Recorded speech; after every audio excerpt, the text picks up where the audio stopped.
Vanakkam, Namaste, and a very good day to you all. Today I'm going to talk on a very important topic. It's called Varnasrama, or in English, it's known as the classes of life. Or to better understand it, it's called the stages of life. And these stages have been divided to 4 different stages of life.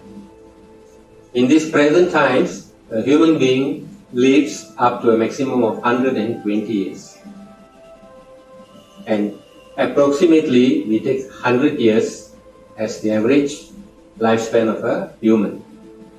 And this has been divided into 4 parts, from 0 to 25 years, from 25 to 50 years, from 50 to 75 years, and from 75 up to 100 years, or up to the time of death.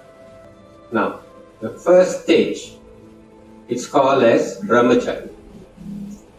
What does Brahmacharya mean? Brahmacharya means a student of Brahman, one who studies about the existence of life itself. Now, this stage has been said that a person has to practice celibacy, that is to abstain from sex. This is true, and there are many reasons to it, which we'll be explaining later, but this is one of the most important stages of the human life. Now, before we get into proper learning of this stage, the 4 stages are divided roughly as a guideline based on the age. It is not age-centric, and we are not supposed to follow it based on our age, but more towards the classification comes about due to the maturing of our mind. When we are a child, we are an adult, we are a householder, and then we learn more and more and more. So the stages of our brain development together with our maturity are the classification rules of these 4 stages. Now, Brahmacharya, we can divide it into 3 stages further. The first stage being from the time a child is formed in the womb of the mother up to 5 years old. The next stage being from 5 years old to pre-puberty age, 10 or 11 or 12. And after that is the puberty stage, before that person becomes a full adult. The most important time period in these 3 stages is the stage of the child being in the mother's womb up to 5 years old. Why is this stage very important? We have to recognize that a child, whether in the mother's womb or up to 5 years old, is very much like a blank videotape. And it's self-inbuilt digital video camera that records everything. In the final stages in the mother's womb, the child experiences whatever the mother experiences. If a mother smiles, the child smiles. If the mother cries, the child cries. And so forth. So more than being able to see, it feels every single emotion of the mother. And once the child is born, it is born into a totally new environment. And it's got a blank memory. In this case, it is important that to teach our child, we don't have to give out instructions or talk to the child to explain things and all that. At this stage, what the child does is it records everything that the parent does. So this is very important for everyone to understand. Whether you're a mother or you're a father or you're a brother or sister or extended family, sometimes have grandfathers and grandmothers too, including aunties and uncles. Everyone who's got a role to play in the child's formative years, the beginning 5 years, have to understand that the child learns by observing you.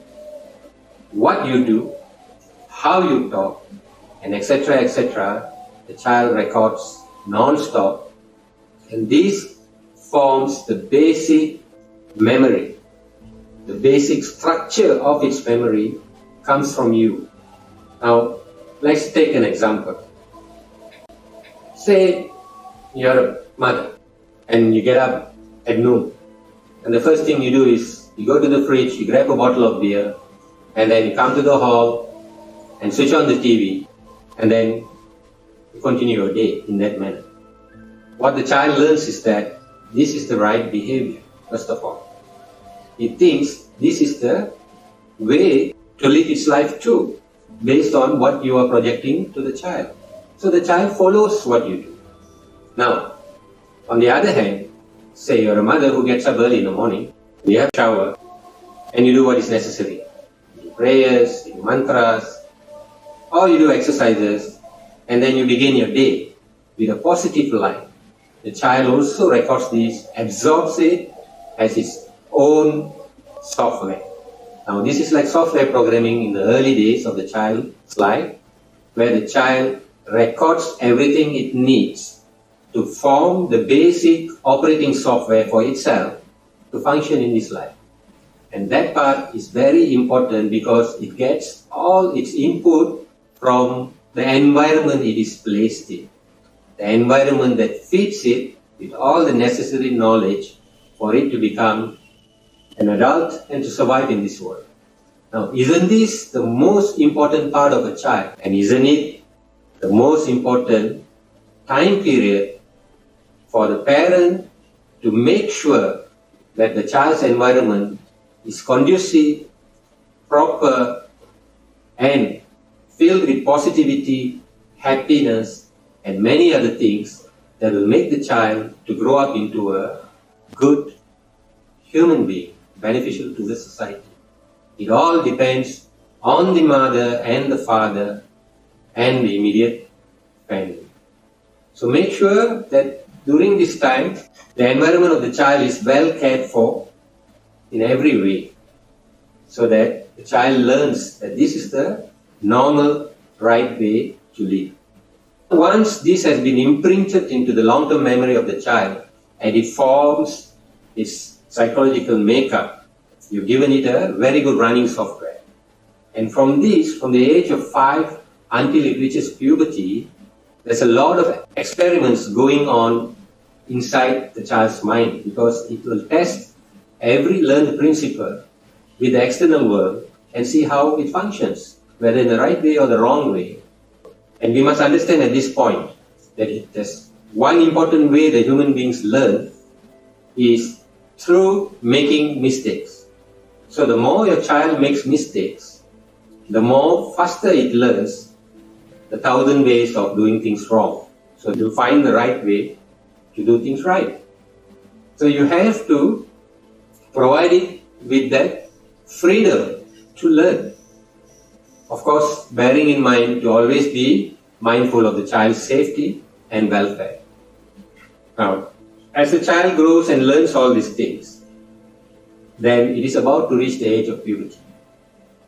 Right? Pre-puberty, at the age of 10 or 11, normally we introduce the child to 2 very important facts that will change their life. One is the practice of yoga. The right time to introduce a child to start learning yoga asanas would be pre-puberty, about 10 or 11 years old.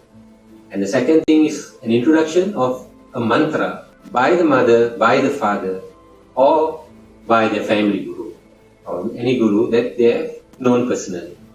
Now, why is this important? Bear in mind, from the time a child is born in a healthy manner and the child starts growing, automatically the body and its organs are very new, and genetically they do what is necessary to become strong, healthy, and all that. So, in other words, they don't really need exercise at a very young age because they're generally healthy. But at 10 years old, the habit of doing exercise is instilled in them so that it becomes a requirement for them to regularly practice it to maintain their body as they go into puberty and adulthood. And the second thing, the most important thing, a mantra is introduced to them. Now, why do we introduce a mantra to a child at this time period? Now, a lot of people, somehow or other, they do exercises, right? And the exercise is to keep the body healthy. But how do you keep your mind healthy?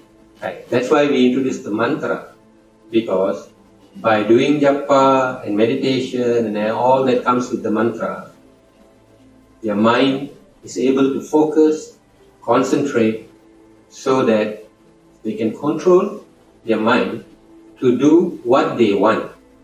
And that is very important to understand. I'll repeat it again. By practicing mantra through japa and meditation and etc., the main idea is at that stage is for them to be able to focus and concentrate better. It is something that is to be acquired through regular, disciplined practice only. So when they do it regularly in a disciplined manner at a certain time, say we do it early in the morning and we do it in the evening. It's 2 times. What happens to the child's mind is that it acquires the ability to be very focused, and the child can concentrate, and also it improves the memory and many other things. But for the child, the benefit is that the child knows how to concentrate and focus their attention on their education and so many other things that are important to life. Without this, the child finds it very hard to be focused on what is necessary for them. Now, if they introduce this during this time period, pre-puberty, and then when they achieve puberty, now we have to ask ourselves this question. What happens to the child, whether a boy or a girl, when they achieve puberty? The difference between a child pre-puberty and a child who has come into puberty is a very simple one. It is the awakening of the sexual desire in the child. That's what puberty shows. So when the sexual desire in a child is awakened, then the child's senses are heightened to be more receiving towards the pleasures of life. And during this time, if a child does not have the ability to focus and concentrate, then the child will be led astray, divulging and jumping into the sense gratification of this desire. And many people during this time, they make a lot of mistakes, and that has a big impact in their life. If you look at it, child pregnancies can be avoided. All these things come about because there's unbridled leeway of them satisfying their urges, which is not advisable at a very young age because they don't know the outcome will be harmful to them.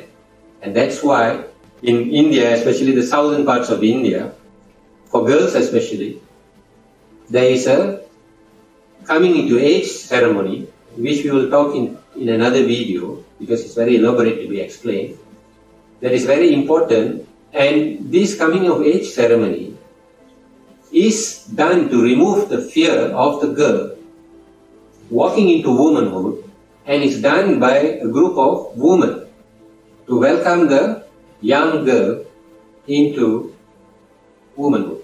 So it's a very significant ceremony, and it's very important for the child. Now, when a child is introduced to yoga and mantra at pre-puberty stage and practices it diligently, the strength of mind and body that comes with it enables the child to be able to control its unwanted desires and to focus on what's important in life.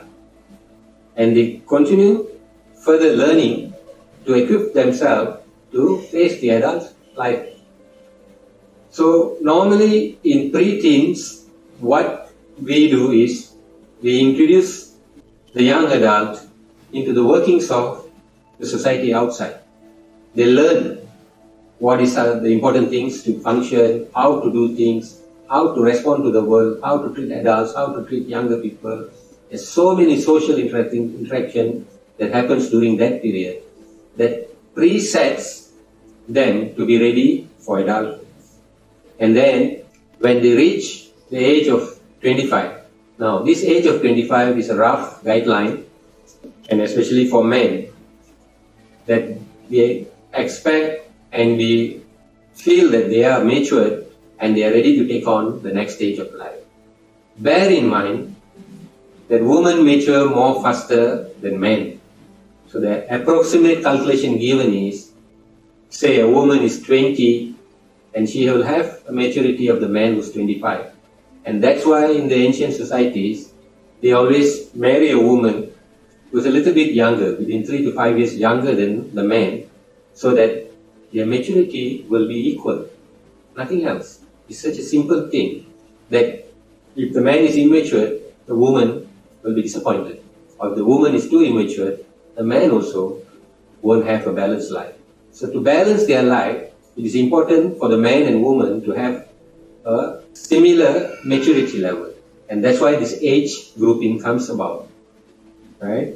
So once they are at this level, then they have transcended the Brahmacharya part because they have learned. The parents, the extended family, the teachers, the gurus have all jointly taught them on how to equip themselves with the right knowledge that will be useful for them to carry on in their life until the day they die.